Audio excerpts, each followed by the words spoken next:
მაყურებლებს. მოგესალმებით ყველას. მე ვარ ირაკლის ოხაც.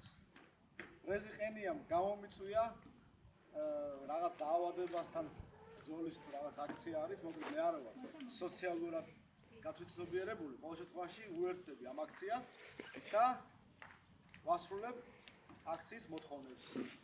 ეს არის კასრი თუ სათლი, სავსე წყლით, ცივით, ზოგს თბილი აქვს და შეიძლება ასისტენტს ვთხოვო, ვაკო თუ შეიძლება.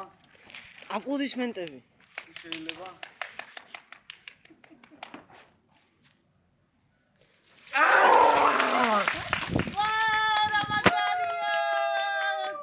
შევასრულე და ჩემი შემდეგი ასე თქვა ადრესატები არიან ბატონი დავით ბასოშვილი, რომელიც იმყოფება ამერიკაში. მეორე არის ვლადიმერ ნათენაძე, რომელიც აგერ აქ ყავს და მესამე არის ბატონი მალხას ხურციძე.